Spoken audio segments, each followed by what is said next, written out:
Hello all of you.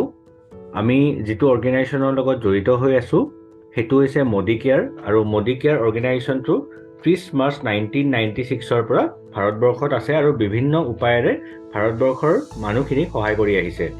So ইয়াতে এটা consumer benefit আছে। আজি মই আপোনালোকক হেতুৰ বিষয়ে অকমান দেখুৱাম আৰু ইয়াৰ পিছত আমি আপোনালোকক ইয়াৰ বিষয়ে যেটো বিজনেস বেনিফিট আছে হেতু ফাৰ্দাৰ যদি আপোনালোকে ইন্টাৰেস্টেড হয় আমি আপোনালোকক দেখুৱাই দিম।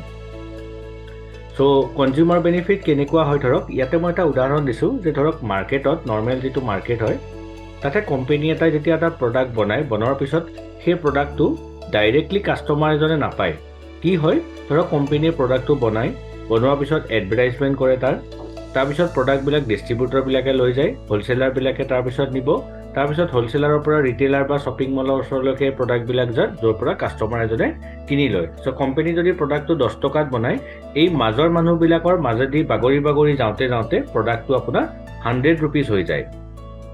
Modicare ক্ষেত্ৰত কি হয় এই যিখিনি মাজৰ মানুহ এইখিনি নাথাকে তাৰ বিনিময়ত কি হৈ যায় আপোনালোকে দেখিছে অলমোস্ট ধৰক ইয়াতে প্ৰায় 90 rupees সেভিং হৈ যায়। 90 rupees সেভিং হলে মই এটা জাস্ট উদাহৰণ হিচাপে আপোনালোকক দিছো যে এনেকুৱা হ'ব পাৰে যে 40 rupees এটা কোম্পানীয়ে ললে ৰিটাৰ্ণ বেক লৈ পেলাই তেখেতসকলে ভাল কোৱালিটিৰ প্ৰডাক্ট কিছুমান বনালে প্লাস যেটো 50 rupees বাছি গল হেতু কাস্টমাৰজনক ঘূৰাই দিলে। সো কাস্টমাৰজনে কি হল এই যেটো প্ৰডাক্ট আছিলে 100 rupees হেতু 50 rupees পাই গল। তো এই মাজৰ যিখিনি মানুহৰ খৰচা বা কমি গল সেই খৰচাটো কাস্টমাৰজনকে কোম্পানীজনে ৰিটাৰ্ণ কৰি দিলে।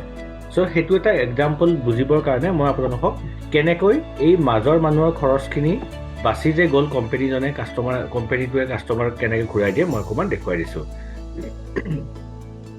সো ইয়াতে এটা উদাহৰণ দিয়া গৈছে এনেকুৱা নহয় যে আপুনি ধৰক 3000 টকা বজাৰ কৰিব লাগিব। এটো জাস্ট এটা উদাহৰণ হিচাপে দিয়া গৈছে যে ধৰক আজিৰ ডেটত যদি অলমোস্ট প্ৰায় 2-3 জনৰ বা 3-4 জন থকা মানুহ এটা পৰিয়াল হয় তাতে তেখেতসকলৰ ঘৰত খোৱা বোৱা ধোৱা পখলা দৰব পাতি লিপষ্টিক নেইল পলিশ ঘৰ মোচা ঘৰ খাৰা বিভিন্ন ধৰণৰ খৰচ পাতি থাকে।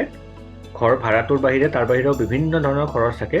সেই খৰচবিলাক এটা উদাহৰণ হিচাপে দিয়া গৈছে যে 3000 টকা ধৰক এজন ঘৰত খৰচ হয়।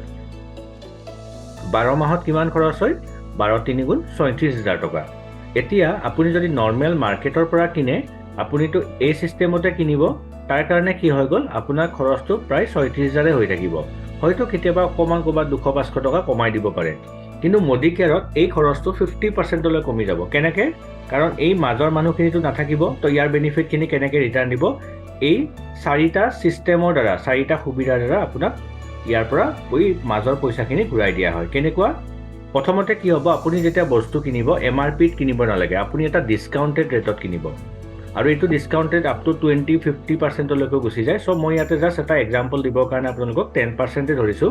তো 36000 ধৰক আপুনি বছৰত বজাৰ কৰে এমআৰপিত তাতে আপুনি ডিসকাউন্ট পালে ধৰক 10% কৈ প্ৰতিটো প্ৰডাক্টত তাৰমানে আপোনাৰ বছৰকিয়া হিচাপত যদি মই চাওঁ এটা আপোনালোকক বুজাবৰ কাৰণে দেখুৱাইছো 3600 rupees আপোনাৰ সেভিং হৈ গল। ঠিক আছে এক নম্বৰ বেনিফিট পালে।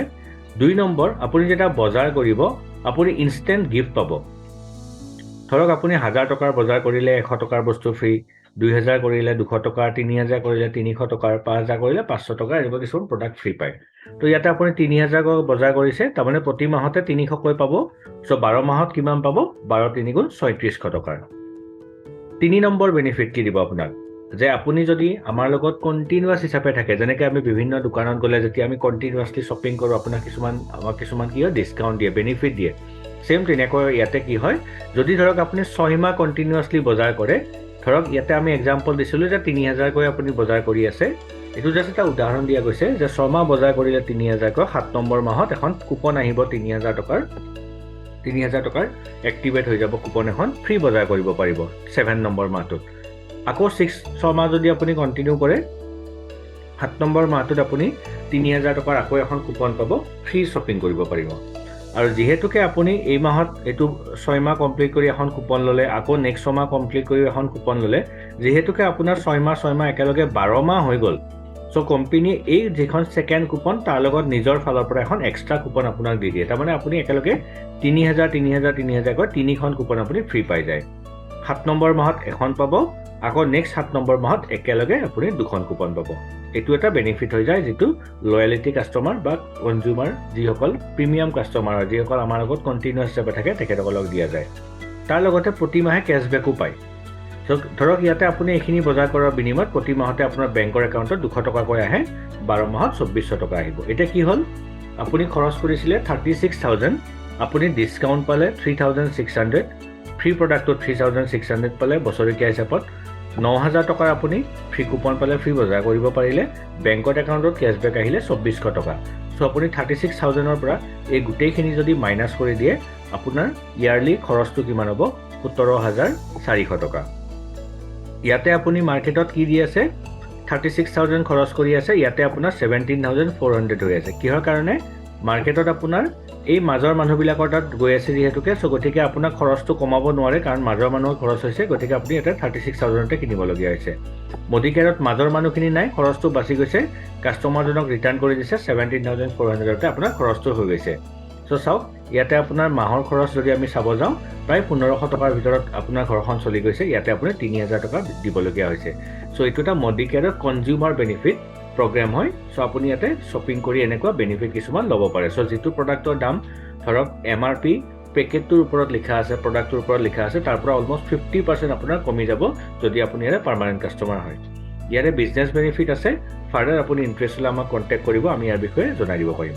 Thank you very much.